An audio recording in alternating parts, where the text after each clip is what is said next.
not fun, not a recommended pastime, that. And it's just spiraled out of control, if I'm quite honest. Basically, it seemed like a good idea at the time, and here I am.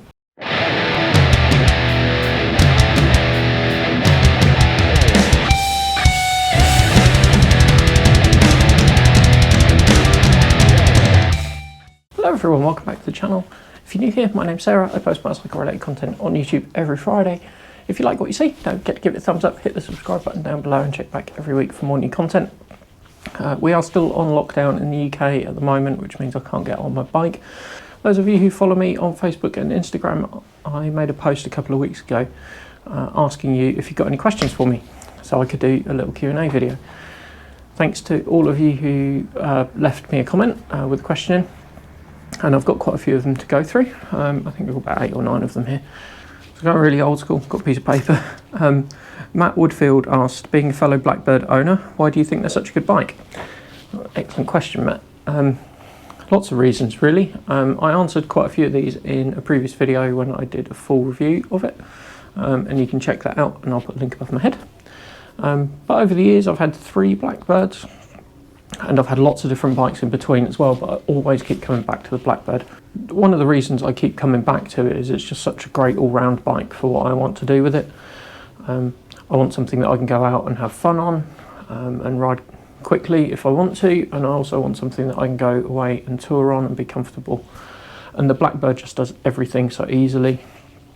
You know, it's such a powerful, well-planted bike that it just makes touring so easy. Even when it's full of luggage, it really doesn't struggle with anything that you want to throw at it. The bike's far more capable than I am and I will ever be as a rider, but it instills confidence in you as well as a rider. I think it's just a great all-round bike, and it's a real shame that Honda haven't replaced it in their lineup, really. I guess big hyper tourer, big bikes like that have kind of had their day. The only real one being the Kawasaki ZX-14 now, but I've ridden those and I really don't like them compared to the Blackbird. I think the Blackbird just does everything well.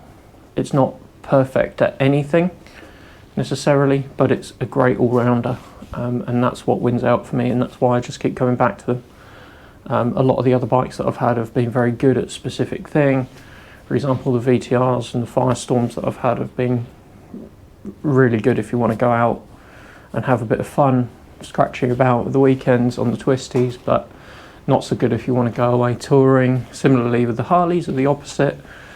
You know, they're good for touring, but then you can't go out and ride them very quickly.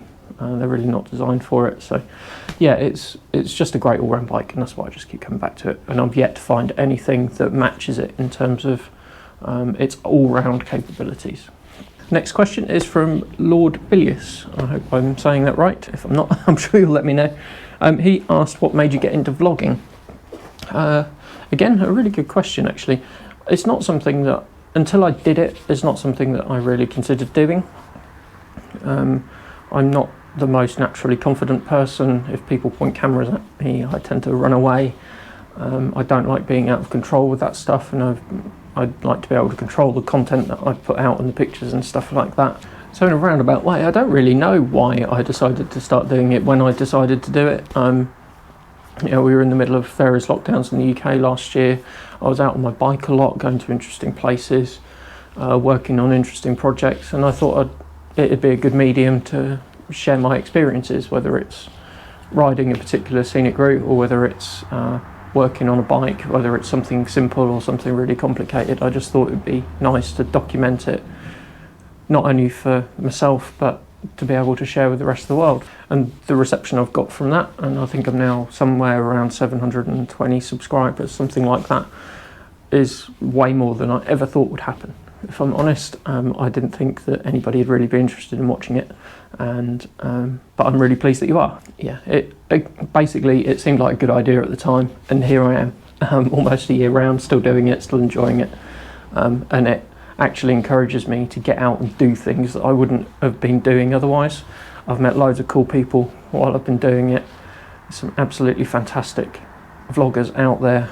So yeah, it's been a really, really great experience starting to vlog and meeting people in the vlogging community.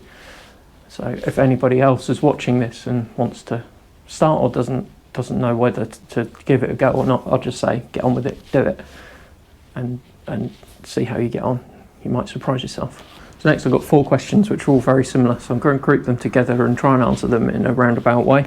Sam Emrys, don't know if I'm saying it right again, did wrenching predate riding, or was it born out of necessity?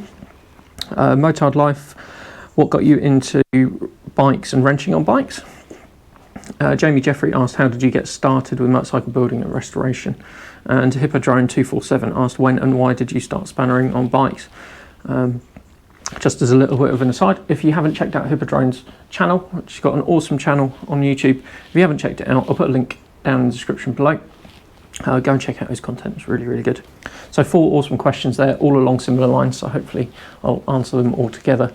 So in terms of when I started working on bikes, I'll kind of expand that. I'll take a little bit of liberty here and expand that and working on vehicles in general. I got my bike license about 11 years ago, so I was in my mid-20s by then. So I'd had lots of cars before that, and I initially started getting an interest in engineering when I was very young. My family has got a long history of engineering. My dad's an engineer, my granddad was an engineer. So the family's got a long history of engineering, and I was just kind of born into that. We were always doing something on the cars at the weekend, or messing about messing about outside in the garage, building something, or doing something around the house which was hands-on. So I just kind of grew up with working on stuff mechanically. It just kind of naturally fell into being able to work on cars and bikes when I got them. So yeah, really, it's just something I had a passion about from a young age, and it's just something that I really wanted to do. It wasn't born out of necessity, it was born out of just a genuine interest in needing to do it. Reasons people get into it are many and varied. Some people have to do it because they can't afford to pay garages to do basic servicing, work on the vehicles. Other people want to do it to set up a business and make money at it. But I was just genuinely interested in engineering and anything with engines, making horsepower. You know, I've got a big 460 Ford big block behind me. I work on cars, I work on bikes. Some of them are my own, some of them are other people's, mainly friends. And I just discovered that I had a natural aptitude for working on mechanical things. Now, even if you don't have that and you've never picked a spanner up in your life, you can learn it. So I would encourage anyone who wants to start spannering, wrenching, whatever you want to call it, on their vehicles, do so. You know, don't be afraid to ask questions on the internet. There's lots of people with lots of experience out there who will help you. Beware of the internet advice that you can find, most commonly on Facebook groups. A lot of it is quite bad, but just beware of that. Find people you can trust and listen to them if you need help. So yeah, spannering predates bikes quite a lot. I think I've rebuilt my first engine when I was about 7 or 8 years old. It was a lawnmower engine, but you know, it taught me basics, and so hopefully that answers all of those questions in a roundabout way. I've been working on bikes and cars since I was very young, working on stuff with my dad, and it's just spiraled out of control, if I'm quite honest, since then. I'm now surrounded by bikes and engines and stuff, and now we post about it on the internet. So yeah, it's got a little bit out of hand maybe. So the next question was from Lone Wolf Garage, and it is, what is the most difficult engine you've ever rebuilt? Which is an excellent question, and one that I wish I had thought about before I sat down in front of the camera. I've rebuilt a lot of different engines over the years. So, you know, car engines, I've done full Pintos, from road spec to rally spec, Chevy small blocks in all different forms, Ford big blocks, Chevy big blocks, LS engines, Ford Duratec engines for kit cars, Blackbird engines I've not completely rebuilt but partially, KLE, the XB9, the Bandit. I guess the most difficult engines to work on generally are bike engines, 4-cylinder bike engines with gearboxes in.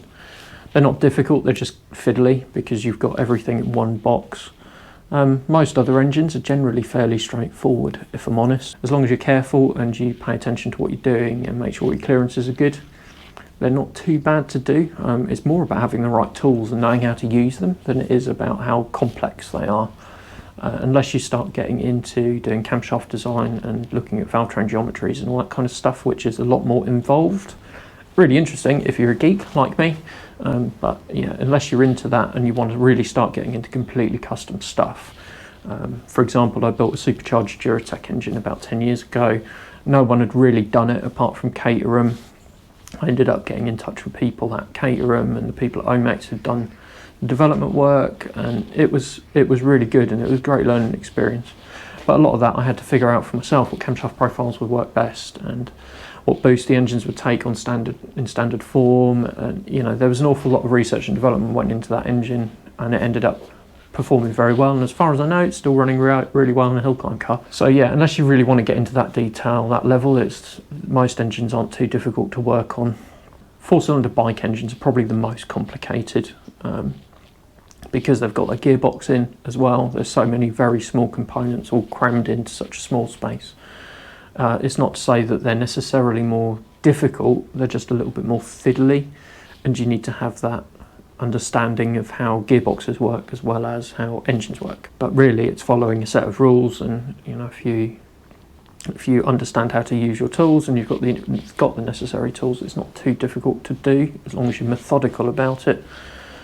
It's not until you start to get into modifying things that it starts to become a lot more involved. So whether that's modifying engines with off-the-shelf parts, so maybe sticking a different cam in or something like that, or whether it's actually going back to first principles, designing custom grind cams and having them built to your specification. I'm using cams as an example throughout, but you know, it's not until you start to modify things that it becomes more complex, and you need to start to understand the interactions of all the different components. And then if you want to get into ECU tuning and stuff, it starts to get a little bit more complicated. Carb tuning even more so, because it's a little bit more of a black art. So yeah, it's a little bit of a tricky question, that one. I would say 4-cylinder bike engines are probably the ones that I dislike doing the most. You know, bike engines can be fiddly and time consuming, definitely. Last question for this video then, it's from Amir. He actually asked me 3, but I'm only going to answer one of them. Sorry, Amir. The question I'm going to answer is, what's the largest furry or feathered thing that you've hit at speed? Now, those of you who don't know or are probably new to the channel, I live way out in the countryside, and I live in an area where they breed and release a lot of pheasants, especially like late autumn, and I've hit more than one of those on a bike. Yeah, it can be quite unpleasant hitting a pheasant when you're on a bike. They're quite big birds. If you don't know what they look like, I'll put a little picture of one if you're from a different country and you don't know what pheasant looks like. Yeah, I've hit a couple of them. Yeah, they're quite a big bird to hit. I had one hit me in the side of the helmet because it flew into me, which was completely stupid of it, but they're not known to be particularly intelligent. And then I hit another one fully square on as it ran out of the verge into the middle of the road right in front of me, and I just ran straight over it. Yeah, not fun. Not a recommended pastime, that. I've been quite lucky otherwise. I haven't hit a deer or anything like that, certainly not on a bike. I have hit a deer in the car.